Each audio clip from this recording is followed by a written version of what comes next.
Hello, and welcome to River Network's self-paced learning series focused on key characteristics of a healthy organization. This is the second of 4 episodes in this series meant for new or young groups and organizations, or those organizations looking for a reset or refresh. In this episode, we're going to talk about leadership models.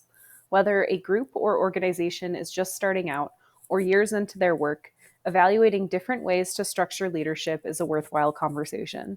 Leadership models often indicate the way decisions are made. Having a leadership model that complements your organization's needs, values, and goals can increase efficiency and impact.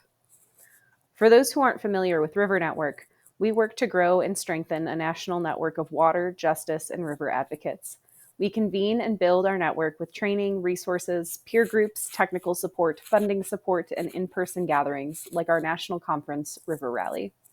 River Network envisions a powerful and inclusive movement that ensures abundant, clean water for all people and nature to thrive. We believe that joy and hope for our planet flows through our rivers. Our work includes 3 focus areas: climate resilient communities, healthy and resilient rivers, and clean, safe, affordable drinking water.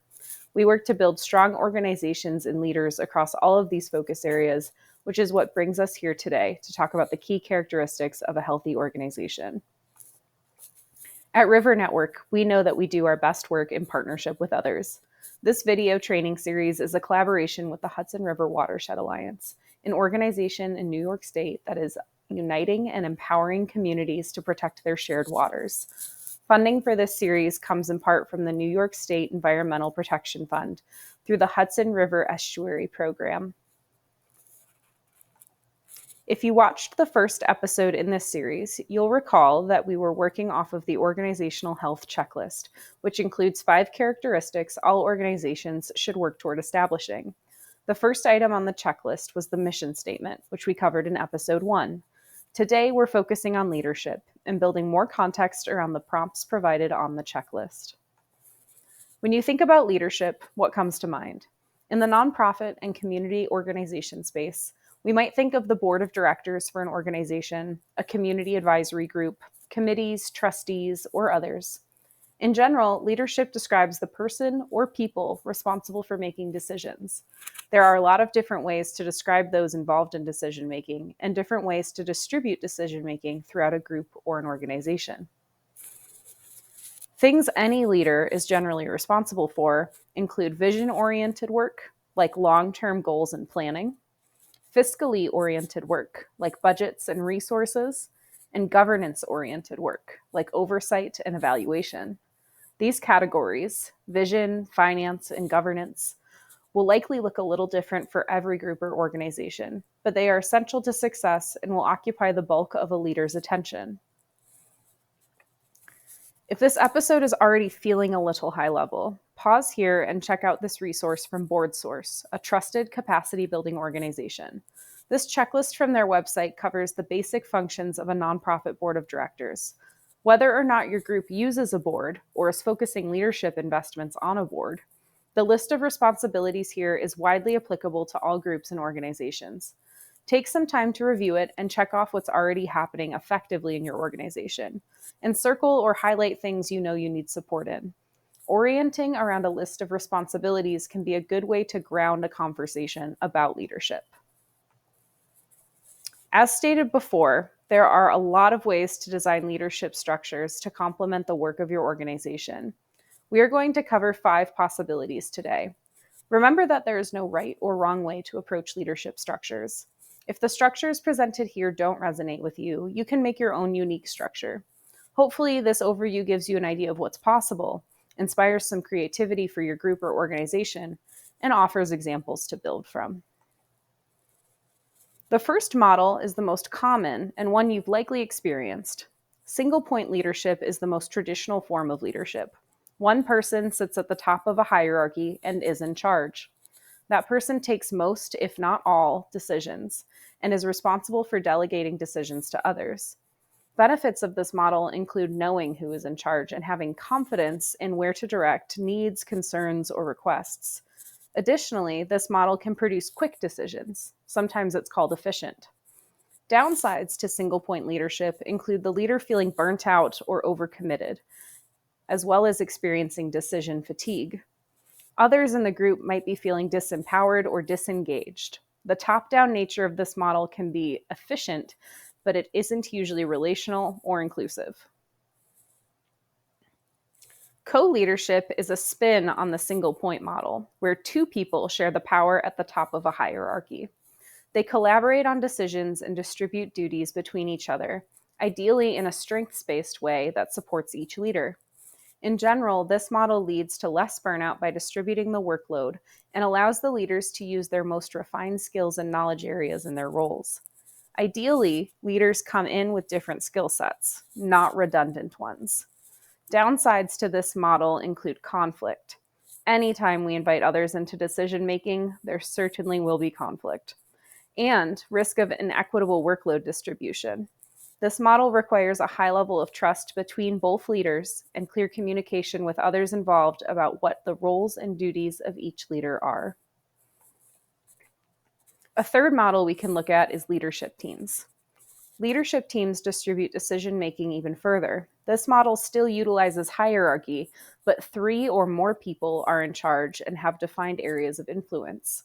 Again, this model ideally uses a strengths-based approach to distribute the work and decisions amongst leaders, increasing their confidence in their roles and reducing burnout overall.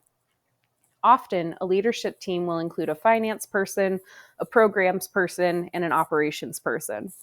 These 3 roles make up the general oversight of an organization and replicate all of the tasks that a single-point model would pass along to a single leader.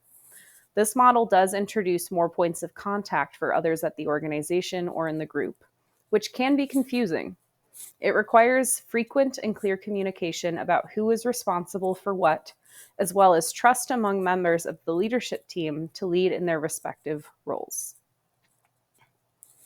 A less hierarchical method of leadership is the concept of working groups.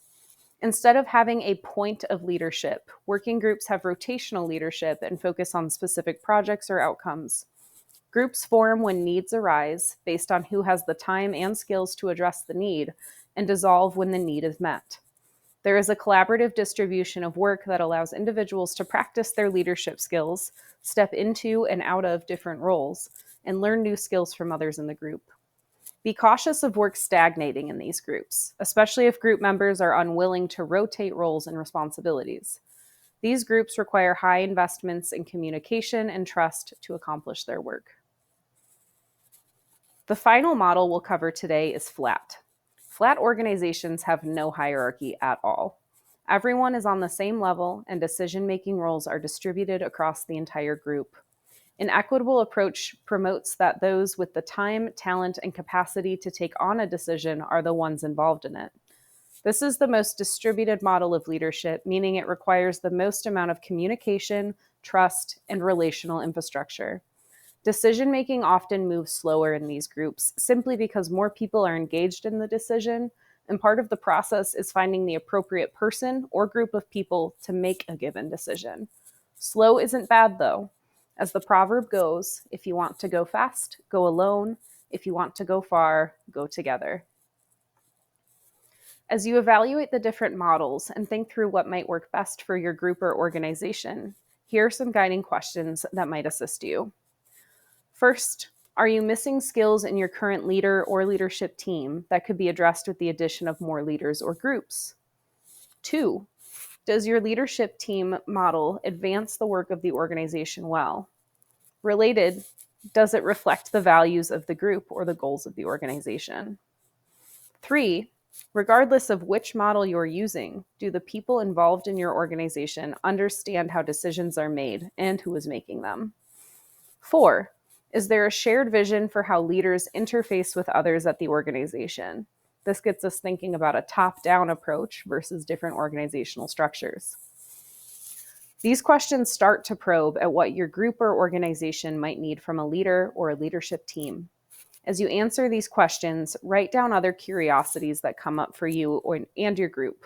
Continue working through them. Deciding on a leadership model doesn't need to happen immediately. It may be something you address with experimentation over time. One thing that can support any of the leadership models we've presented in this episode is the utilization of a decision-making model. There are a few common ones we'll share today, but many more do exist. Just like leadership models, decision-making models can be adapted to work for any group. Take what you need and leave the rest. The first model we'll discuss is MOCA. This model has 5 interest groups, including the manager, owner, consulted, helper, and approver. The manager supports and holds everyone else accountable through delegation. They serve as a resource and review progress of the rest of the team. The owner has overall responsibility for driving the project forward and coordinating steps, people, and resources.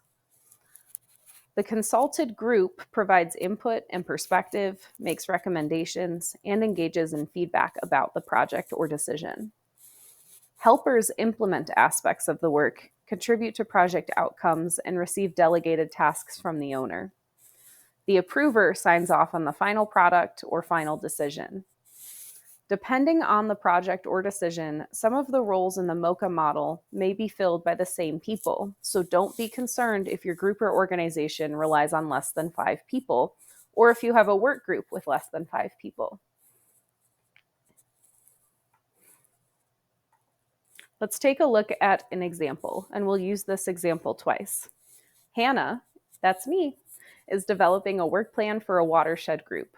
She will need to organize ideas and resources, work with the board to assign roles, and present the plan for approval. The plan will be written and published online. Using the MOCA model, we can assign a manager, which in this case might be the board president of the watershed group. The owner is Hannah. That's the consultant coordinating everyone else and putting the work plan together, really driving that process forward.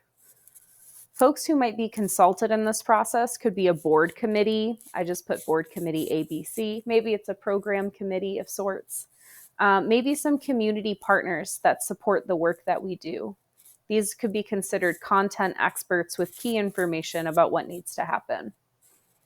Helpers could include the board vice chair, the program director, or the communications chair.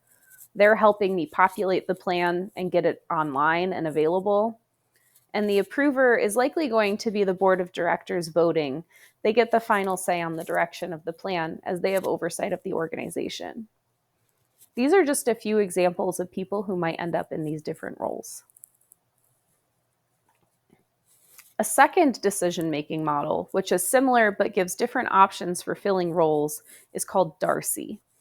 In general, I think Darcy works better with larger groups and MOCA works better with smaller groups. However, they're both very adaptable and effective.